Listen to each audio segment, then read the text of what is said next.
Now the question is how virus multiply, how virus replicate. You all know viruses are obligate intracellular parasite. They love to be in the cell. They love to hijack the cell. They hijack host cell machinery, means host cell proteins, host cell enzyme. They hijack host cell activity. जब वो host cell की activities को, host cell के enzymes को, proteins को hijack कर लेंगे, उन पे डिपेंड हो जाएंगे, उनको ऑल्टर करने की कैपेबिलिटी रखेंगे, तो फिर वो कुछ प्रोटीन्स, कुछ एंजाइम्स से न्यूट्रिशन हासिल करके, कुछ एंजाइम्स, कुछ प्रोटीन्स को यूज़ करके अपना सेलुलर मटेरियल बनाएंगे, अपना जो है वो कंस्ट्रक्शन करेंगे.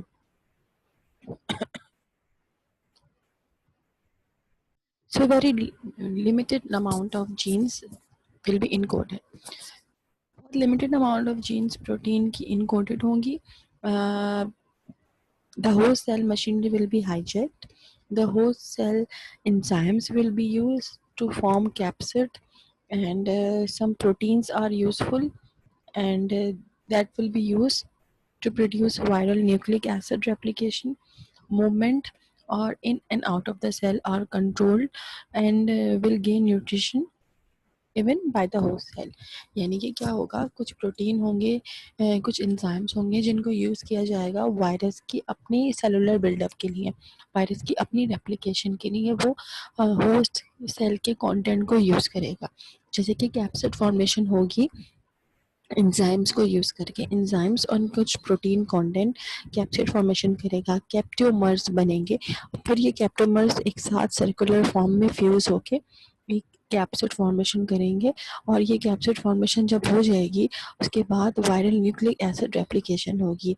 The viral nucleic acid replicate DNA और इधर RNA will be replicate and will gain nutrition with the host cell, from the host cell.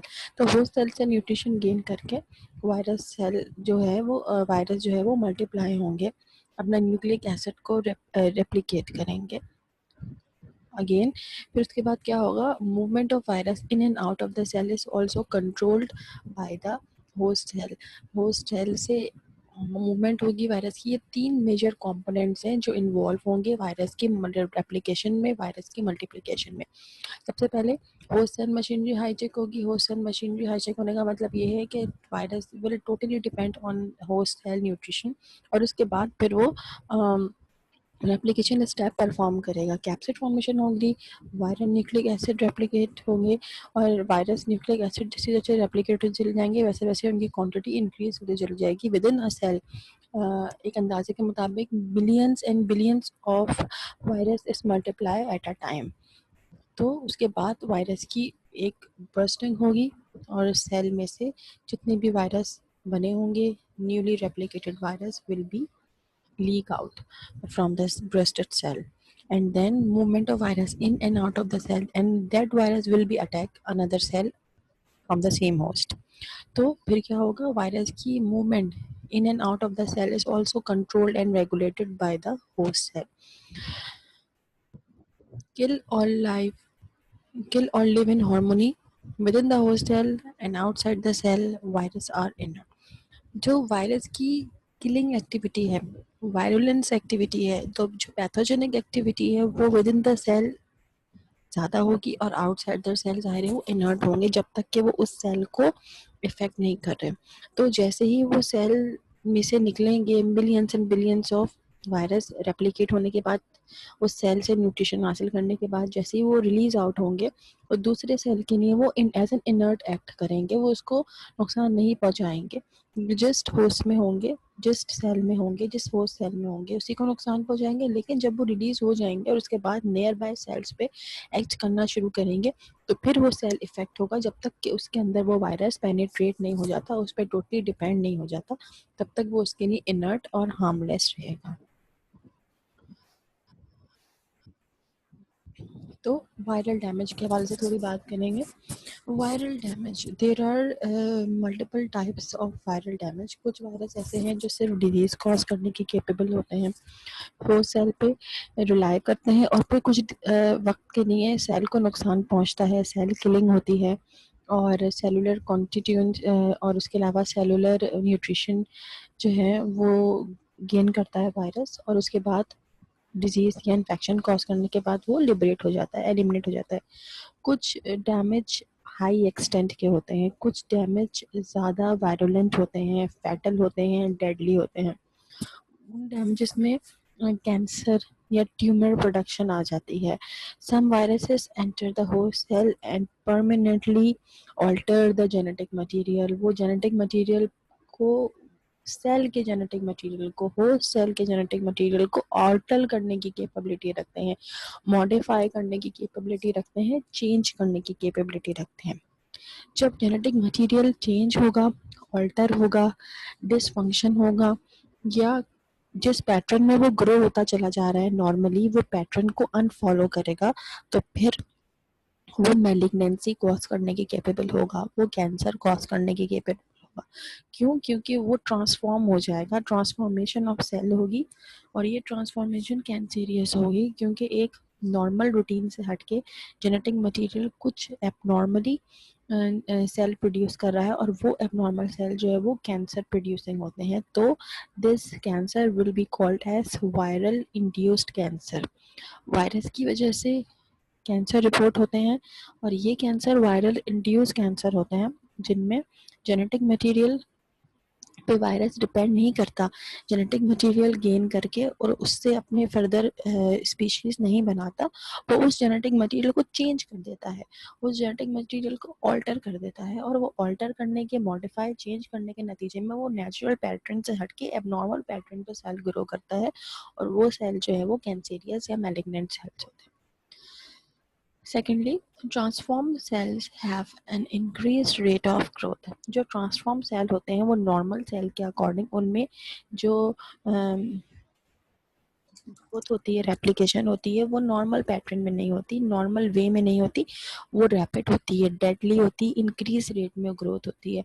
तो क्रोमोसोम्स की ऑल्ट्रेशन होती है, उसके साथ साथ कैपेसिटी होती है डिवाइड करने की एक इनफाइनाइट टाइम पीरियड में, और फिर वो जब तेजी से रेप्लिकेट होंगे, ग्रो होंगे, वो abnormal cell resulting in a tumour, तो वो ट्यूमरस हो जाएंगे।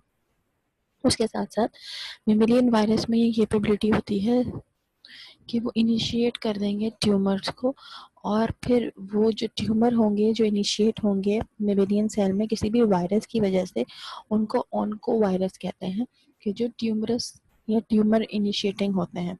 जैसे कि सबसे पहले तो उन्होंने क्या किया, जेनेटिक मटेरियल को चेंज किया, उसके बाद जो जेनेटिक मटेरियल चेंज करने के बाद एक सेम पैटर्न, एक नेचुरल पैटर्न से हटके सेल ग्रो होने लगे, और वो ग्रोन सेल तेजी से, ट्रांसफॉर्म सेल तेजी से ग्रो होंगे। क्यों? क्योंकि वो एबनॉर्मल पैटर्न से ग्रो हो रहे हैं, और ये तेजी से ग्रो करने के नतीजे में ट्यूमर्स प्रोडक्शन होगी, और ये ट्यूमर्स प्रोडक्शन करने वाले जो वायरसेस होंगे उनको ऑन्को वायरस कहते हैं, जो कि कैंसर प्रोड्यूसिंग या ट्यूमर प्रोड्यूसिंग होते हैं, जिनमें एग्जाम्पल है HPV की। HPV means human papilloma virus. Human papilloma virus जो है वो सर्विकल कैंसर कॉज करता है, सर्विकल कैंसर कॉज करता है। उसके अलावा ये ब्रेस्ट कैंसर भी कॉज करता है। इसके अलावा एक और वायरस है EBV virus, Epstein Barr virus. ये एप्स्टीन बार वायरस जो है वो बार्केट लिम्फोमा कॉज करता है। Burkitt lymphoma is the white blood cell cancer. Burkitt lymphoma के जो सिम्टम्स होते हैं उसमें एक सिवियर लेशन होता है आपके जॉ लाइन पे, प्लस जॉ के अलावा एब्डोमेन रीजन में भी different large and deep lesions होते हैं, जख्म होते हैं। ये इसके मेजर सिम्टम्स हैं। बेसिकली ये वाइट ब्लड सेल कैंसर है, तो ये ज़्यादातर ऑन्कोवायरसेस की वजह से होता है। नेक्स्ट प्रोसीड करेंगे इसमें। यहाँ पे एग्जाम्पल दी गई है multiplication cycle of bacteriophages. Multiplication pattern सबका सेम होता है, अटैचमेंट होती है, पेनिट्रेशन होती है कंटेंट की, मल्टीप्लिकेशन होती है, रिलीज होती है, चाहे वो RNA वायरस हो, DNA वायरस हो, बैक्टीरियोफेज वायरस हो, सबके मल्टीप्लिकेशन पैटर्न तकरीबन सेम होते हैं। तो इसीलिए मैंने यहाँ पे आपको बैक्टीरियोफेज वायरस की एग्जांपल दी है। बैक्टीरियोफेज क्योंकि आसान है, पहले भी आप लोग पढ़ चुके हैं, तो इसलिए इसकी एग्जांपल देना ज़्यादा आसान है, जिससे आप को रिलेट करेंगे कि डिफरेंट वायरसेस में किस तरीके से जो है वो रेप्लिकेशन स्टार्ट होती है। बैक्टीरियोफेजेस यानी कि बैक्टीरियल वायरसेस, फेजेस वो हैं कि जो वायरस, ऐसे वायरसेस जो बैक्टीरिया पे एक्ट करते हैं और बैक्टीरिया से न्यूट्रिशन गेन करके उसके सेल को नुकसान पहुंचा के वहाँ पे ग्रो होते हैं। Most widely studied bacterial means most widely studied जो फाजेस हैं, बैक्टीरियोफाजेस, उनमें सबसे ज़्यादा वो स्टडी किए गए हैं जो ई कोलाई पे इफेक्ट करते हैं, कॉम्प्लेक्स स्ट्रक्चर और डीएनए। ई कोलाई यानी कि एशिश्रा कोलाई जो आपके गट में भी मौजूद है, ह्यूमन बींग्स के, मैमल्स के गट पे भी मौजूद होता है, जो कि डाइजेशन को इम्प्रूव करता है। तो ये सबसे ज़्यादा स्टडी किया गया है विद रिस्पॉन्स या in respond with bacteriophages. Multiplication goes through similar stages as animal virus, कोई भी एनिमल वायरस में, कोई भी मैमलिन वायरस में भी यही सेम मल्टीप्लिकेशन पैटर्न फॉलो होगा जो बैक्टीरियोफेज में होता है। Only the nucleic acid enters the cytoplasm, uncoating is not necessary। इसमें अनकोटिंग नहीं होगी, सिर्फ ये फर्क होगा, और न्यूक्लिक एसिड सिर्फ पेनिट्रेट होगा, जैसे इंजेक्शन पेनिट्रेट होगा, जस्ट इंजेक्ट होगा न्यूक्लिक मटेरियल बैक्टीरिया में और फिर वो रेप्लिकेट होना स्टार्ट हो जाएगा। रिलीज कैसे होगी? लाइसिस होगी सेल की, वायरल एंजाइम रिलीज होगी सेल की, मीन सेल की लाइसिस होगी और फिर वायरल जो कंपोनेंट है इन वो रिलीज होते चले जाएंगे। ये स्टेज कहलाएगा लाइटिक फेज या लाइटिक साइकिल। इसके अलावा लाइसोजेनिक साइकिल भी होती है। लाइसोजेनिक साइकिल में क्या होता है, बैक्टीरिया डेडली नहीं होता, वायरस डेडली नहीं होता, वायरस जो है वो बैक्टीरिया के साथ मिलके ग्रो होने लगता है। जैसे कि बैक्टीरिया आपके बाइनरी फिशन के थ्रू ग्रो या रेप्लिकेट होता चला जाएगा, वायरल डीएनए और bacterial DNA will be refused, will be recombined, और वो रिकम्बाइंड न्यूक्लिक एसिड बन जाएगा। न्यूक्लिक एसिड को नुकसान नहीं पहुंचेगा, वहाँ पे क्या करेगा, वायरस का जो डीएनए है या आरएनए है, बैक्टीरियल डीएनए या आरएनए के साथ फ्यूज हो जाएगा। तो वायरस का डीएनए बैक्टीरियल डीएनए के साथ या वायरस का आरएनए बैक्टीरियल डीएनए के साथ कंबाइन होगा, फ्यूज्ड होगा, और वो जैसे जैसे बैक्टीरिया ग्रो करता जाएगा वो डीएनए भी साथ में या वो आरएनए भी साथ में वायरस का ग्रो करता चला जाएगा, और जैसे ही उसको फेवरेबल कंडीशन मिलेगी वो लाइटिक फेज में कन्वर्ट होकर बैक्टीरियल सेल को डिस्ट्रॉय करके लीक आउट हो जाएगा कंटेंट। ठीक है, तो ये फर्क है लाइटिक और लाइसोजेनिक फेज में।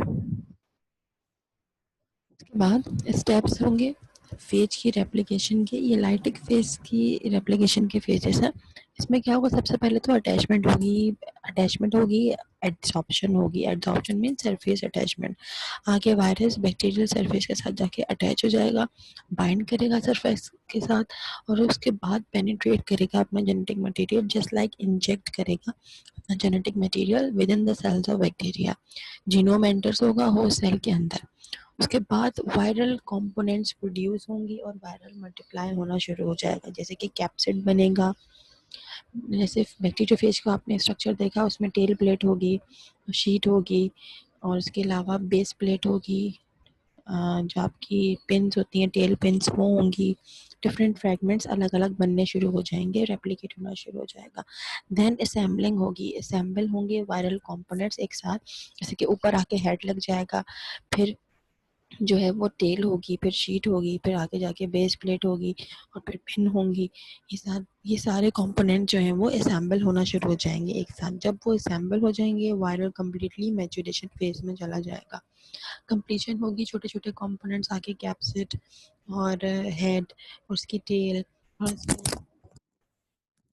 elongated जिसकी शीट थी, वो सारे कंपोनेंट्स मैच्योर होके एक complete viral phase, bacterial phase की शक्ल में आ जाएंगे। और जब वो शक्ल में आ जाएंगे, डिफरेंट कंपोनेंट्स बन जाएंगे, वायरस जो है वो इनफ अमाउंट में मल्टीप्लाई हो जाएगा within the host cell, within the bacteria. Then lysis अगर होगी और रिलीज होगी वायरस की आउट ऑफ द सेल, और इन्फेक्ट करने लगेंगे फिर वो दूसरे सेल को। ये है लाइसिस यानी कि लाइटिक फेज का। और ये लाइटिक फेज डेडली फेज है, इसमें पूरी तरीके से बैक्टीरियल जो है वो बैक्टीरियल कंपोनेंट जो है वो कैप्चर कर लिए जाते हैं और कंट्रोल कर लिए जाते हैं बाय द वायरस। यहाँ पे हम कुछ एनिमेशन मैं आपको दिखाऊंगी जिससे मज़ीद ये बात क्लियर हो जाएगी कि बैक्टीरियोफेज के लाइटिक फेज में और लाइसोजेनिक फेज में क्या डिफरेंस होता है। पेनिट्रेशन एब्जॉर्प्शन होगी सरफेस, और उसके बाद कैसे वायरस जो है वो मल्टीप्लाई होगा लाइटिक और लाइसोजेनिक फेजेस में। सबसे पहले क्या होगा, अटैचमेंट होगी। अटैचमेंट होगी, फेज अटैच होगा होस्ट सेल पे, और फिर वो अटैचमेंट मज़ीद पावरफुल हो जाएगी फेज की एनवेलप की मौजूदगी में। Envelope are proteinous in nature, they are sticky, they can be easily attached to the rough surface like any bacteria and any host tissue। तो फिर अच्छी एब्जॉर्प्शन ज़रूरी है। अगर आसानी से या इनफ अमाउंट में बैक्टीरिया वायरस जो है वो बैक्टीरिया सेल के साथ अच्छी स्टिकनेस, एडहेरेंस और एब्जॉर्प्शन नहीं रखेगा तो पेनिट्रेशन जो है वो एफिशिएंटली नहीं हो पाएगी। देन अटैच होने के बाद पेनिट्रेशन होगी। यहाँ हम देख रहे हैं पेनिट्रेट हो रहा है genetic material within the bacterium cell. Penetration के बाद वो क्या करेगा, बायोसिंथेसिस चेंजेस होंगे, और फिर जो है वो फेज डीएनए डायरेक्ट करेगा सिंथेसिस को वायरल कंपोनेंट्स की। तो वायरल कंपोनेंट सिंथेसाइज होंगे, टेल प्लेट बनेगी, हेड बनेगा, बेस प्लेट बनेगी, शीट बनेगी, और उसके साथ साथ सारे कंपोनेंट्स बनने शुरू हो जाएंगे। यहाँ वायरस जो है वो कंप्लीट करेगा अपने सारे मेजर कंपोनेंट्स और रेप्लिकेट होना स्टार्ट हो जाएगा। रेप्लिकेशन के बाद नेक्स्ट स्टेट आ जाएगा मैच्योरेशन। मैच्योरेशन में सारे कंपोनेंट्स एक साथ असेंबल होने लगेंगे। ये देखिए, ये टेल थी, ये डीएनए था, ये कैप्सिड था, ये टेल फाइबर था। ये सारे कंपोनेंट्स एक साथ अरेंज हुए, अलग अलग सेपरेटली बन गए किस फेज में, रेप्लिकेशन फेज में। लेकिन फिर क्या हुआ, वो मैच्योरेशन फेज में जब मैच्योर होने लगे एक साथ एक फॉर्म में असेंबल होने के बाद देन लास्ट स्टेज रिलीज का होगा। रिलीज हो जाएंगे, लाइसिस होगी सेल की, डिस्ट्रॉय करेंगे वो सेल को, और उसके बाद उसमें से रिलीज आउट हो जाएंगे जितने भी कंपोनेंट्स बनेंगे वायरस के, और फिर वो किसी दूसरे सेल पे, नियर बाय सेल पे एक्ट होने शुरू हो जाएंगे। रिजल्ट्स और मल्टीप्लिकेशन स्टेजेस। एंड रिजल्ट क्या होगा, लाइटिक साइकिल में लाइटिक और वायरुलेंट फेज जिसको कहेंगे। वायरुलेंट फेज क्यों होगा, क्योंकि ये डेडली फेज होगा। इसमें वायरस टोटली एक्टिव होगा और टोटली कंट्रोल करेगा activities of bacterial cell. Phage cause lysis and death of host cell. And result क्या होगा, डेथ हो जाएगी होस्ट सेल की, और फेजेस जितने भी बनेंगे बैक्टीरियोफेजेस वो रिलीज हो जाएंगे out of the cell. Lysogenic phage में एंड रिजल्ट्स क्या होंगे, लाइसोजेनिक और टेम्परेट फेज जिसको कहेंगे आप। फेज डीएनए इनकॉर्पोरेट करेगा होस्ट के डीएनए के साथ, ये प्रोसेस कहलाया जाएगा प्रोफेज। यानी कि प्रोफेज में क्या होगा, बैक्टीरियल डीएनए और होस्ट सेल का डीएनए या वायरस का डीएनए या आरएनए कंबाइन हो जाएंगे एक साथ, और ये कॉम्बिनेशन जो है वो कहलाया जाएगा प्रोफेज। फेज की कन्वर्जन होगी जैसे जैसे जैसे ये मल्टीप्लाई होता चला जाएगा बैक्टीरिया प्रोफेज की सूरज में, तो इसका जो डीएनए है वो प्रोफेज डीएनए कहलाएगा, जिसमें वायरस कंपोनेंट भी होगा और बैक्टीरिया का अपना डीएनए भी होगा। ये बाइनरी फिजन के थ्रू रेप्लिकेट होते चले जाएंगे, लेकिन एक स्टेज आएगा जब इनको फेवरेबल कंडीशन मिल जाएगी। इनको लगेगा कि हाँ, अब बैक्टीरियल सेल की न्यूट्रिशन अच्छी अमाउंट में गेन कर ली है, बैक्टीरिया रेप्लिकेट होता चला जा रहा है, और साथ में वायरस भी कई फोल्ड आगे बढ़ता चला जा रहा है बैक्टीरिया के साथ साथ वायरल डीएनए भी या आरएनए भी। फिर जब फेवरेबल कंडीशन मिलेगी to lyse the cell, to kill the cell, तो फेज कन्वर्जन होगी, वो कन्वर्ट हो जाएगा लाइटिक सेल में, इसको आप कहेंगे स्पेशलाइज्ड ट्रांसडक्शन, और फिर लाइसिस होगी सेल की, और जो कंपोनेंट है वायरल कंपोनेंट वो रिलीज हो जाएंगे। यहाँ एनिमेशन में एक डायग्राम है जिसमें ये बात आपको मजीद क्लियर हो जाएगी। I will show you. ये देखिए, lytic and lysogenic cycle. First second phage are similar. First phage में क्या हो रहा है, अटैच हो रहा है फेज जाके और इंजेक्ट कर रहा है अपना जेनेटिक मटेरियल। फर्स्ट फेज में जाके phage attach to the host cell and inject DNA. वो डीएनए जाके या आरएनए जाके वायरस का बैक्टीरियल में यानी कि इकोलाई में, फर्स्ट का नहीं है, इकोलाई की एग्जांपल है, डीएनए जो है एंटर हो गया लाइसिक या लाइटोजेनिक फेज में। लाइसोजेनिक फेज में भी यही होगा और लाइसिक फेज में भी, लाइटिक फेज में भी यही होगा। सबसे पहले क्या होगा, पेनिट्रेशन होगी और उसके बाद जो वायरस का डीएनए यहाँ जो है वो कंबाइन होने शुरू हो जाएगा। लेकिन फिर इवेंचुअली क्या होगा, थर्ड स्टेज में लाइटिक फेज में तो क्या होगा, नए डीएनए बनने लगेंगे, फेज डीएनए, नए नए प्रोटीन सिंथेसिस होगी और नए वायरॉन्स बनने लगेंगे, यानी कि वायरस बनने लगेंगे। और फिर लाइसिस होगी सेल की और वो वायरस जो नए बने होंगे बैक्टीरियोफेज वो रिलीज आउट हो जाएंगे। लेकिन लाइसोजेनिक फेज में क्या होगा, लाइसोजेनिक फेज यहाँ से फिर चेंज होना शुरू हो जाएगा। फेज डीएनए होगा, फेज डीएनए जो है वो हाईजैक करेगा, यानी कि कंबाइन हो जाएगा जाके। तो क्या होगा, जाके कंबाइन हो जाएगा वायरस का डीएनए और बैक्टीरियल डीएनए। ये डीएनए फेज डीएनए इंटीग्रेट्स होगा, with in the integrates means combine हो जाएगा। ये पिंक कलर का जो है ये प्रोफेज कंपोनेंट है, ठीक है, ये प्रोफेज बन गया। ये पिंक कलर का जो है वो वायरस कंपोनेंट है और बाकी जितना भी है वो बैक्टीरिया है। फिर इवेंचुअली बैक्टीरिया जो है वो नॉर्मली रिप्रोड्यूस हो जाएगा, जैसे बाइनरी फिशन के थ्रू वो रिप्रोड्यूस होता है। लेकिन साथ साथ क्या रिप्रोड्यूस हो रहा है, ये पिंक कंपोनेंट वायरल डीएनए भी, वायरल आरएनए भी जो है वो रिप्रोड्यूस होता चला जा रहा है। Many folds of virus DNA will be reproduce. जितना बैक्टीरिया रिप्रोड्यूस होगा उतनी ही क्वांटिटी में वायरस भी रिप्रोड्यूस होता चला जाएगा। लेकिन फिर क्या होगा, बैक्टीरियल क्रोमोसोम इवेंचुअली जो है वो हाईजैक होने शुरू हो जाएंगे। प्रोफेज एक्सरसाइज करेगा बैक्टीरियल क्रोमोसोम को, अनदर इवेंट से वो गुजरेगा, लाइटिक सेल इनिशिएट हो जाएगी, वो अलग होना शुरू हो जाएगा कुछ फेजेस में। और फिर वो जब जैसे फेवरेबल कंडीशन मिलेगी, they can be converted into a lytic phase, फिर वो एंटर हो जाएगा लाइटिक फेज में। और फिर नए वायरस कंपोनेंट बनेंगे, लाइसिस होगी सेल की और वो वायरल कंपोनेंट जो है वो सेल से रिलीज हो जाएंगे।